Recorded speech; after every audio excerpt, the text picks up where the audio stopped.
This is 5 on your side at 5. Focused on you.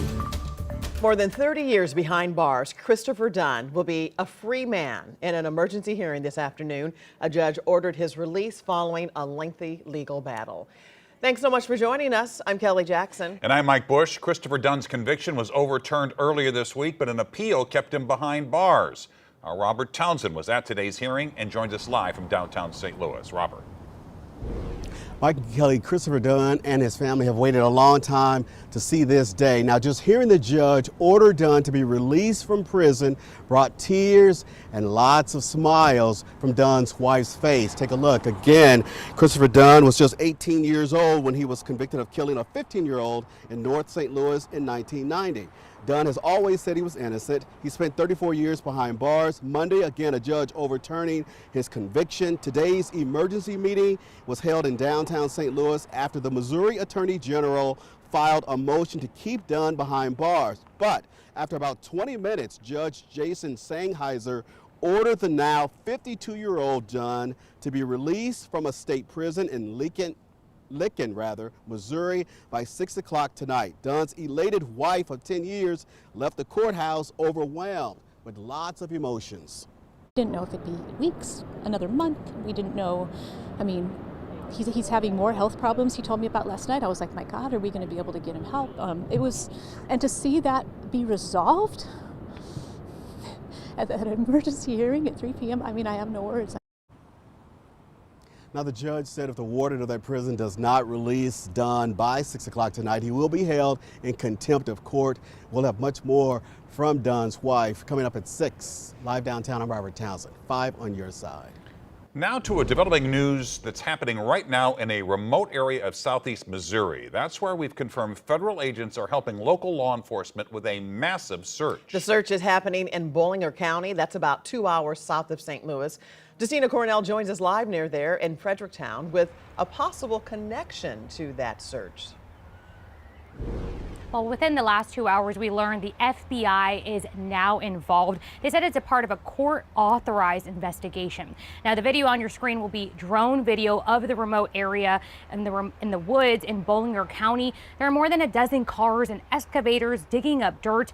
We can also see the Bollinger County Sheriff's tent set up. While no agency can confirm why they're searching in this area, this is happening just miles away from where 13-year-old Gina Dawn Brooks disappeared in 1989.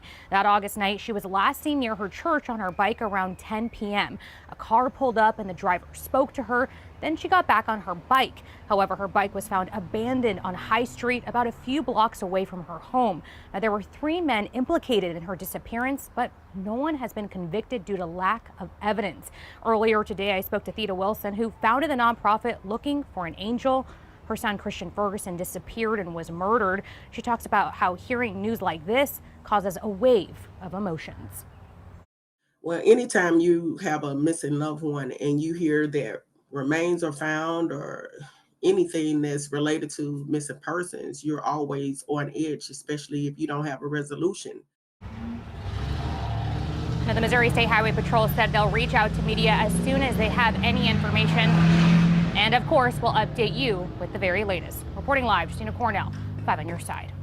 New reaction tonight to a sweeping proposal that would change St. Louis County government. Voters in November could decide on a new leadership structure for the county. 5 on your side's Megan Kernan spoke to the councilman who proposed this change about how it would impact residents. Megan.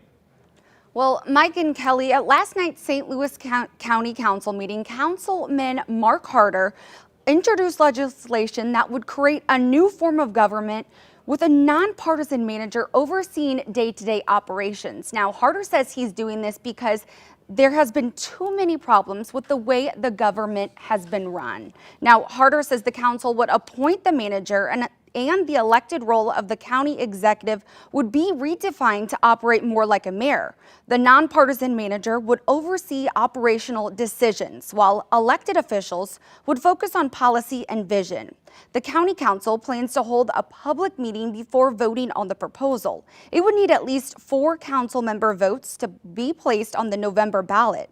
Harder says at least 3 council members have said they're for the proposal. Now, if it passes, then residents would be able to vote on it. We can't seem to do some of the basic functions of government. And by having a person that is totally focused on those functions, we feel that this would be a better way of getting things done, getting streets fixed, paying our bills, balancing our budget, making sure that we're doing all the right things that people expect government to do and what they pay for and they deserve. Now, the county's Charter Commission considered a similar idea in 2019, but it came to a tied vote on whether to put the proposal on the ballot or not. Now, I heard today from the county executive's office. We'll have their reaction tonight at 6. Thanks, Megan. A matter of life and death. That is how a St. Louis County fire chief is labeling a bridge project that county leaders have put on the back burner. In 2022, catastrophic flooding damaged the Pritchard Farm bridge. 2 years later, it's still closed. And Tracy Hinson is live at the bridge tonight near Maryland Heights with the possible timeline, or lack thereof, that the county has laid out. Tracy. Now, Mike and Kelly, the first thing I did this morning was reach out to the St. Louis County Department of Transportation to ask about the project timeline for this bridge. It even has a page dedicated on their website. But the reality is there's no timeline, and that's exactly what the Department of Transportation told me, that there will be no timeline for this project until the county can come up with a mere $6 million. Now, at first look, the bridge really does look fine, and that's probably because it isn't even that old. It was built in 2002, even a plaque from the city to commemorate it. The location of this bridge, sort of a shortcut for the community between 141 and 270. Residents we spoke with said it's been annoying to navigate around the bridge, especially with flooding on neighboring roads, but the Pattonville fire chief says it's downright dangerous. 4 to 6 minutes is when brain death occurs, when people stop breathing. So therefore, those life-threatening situations, by closing that bridge permanently, adds on 2 minutes and 40 seconds of response time for us to get to the same location, which is unacceptable. Okay, so stay with me here. This bridge closed in 2022 due to massive flooding.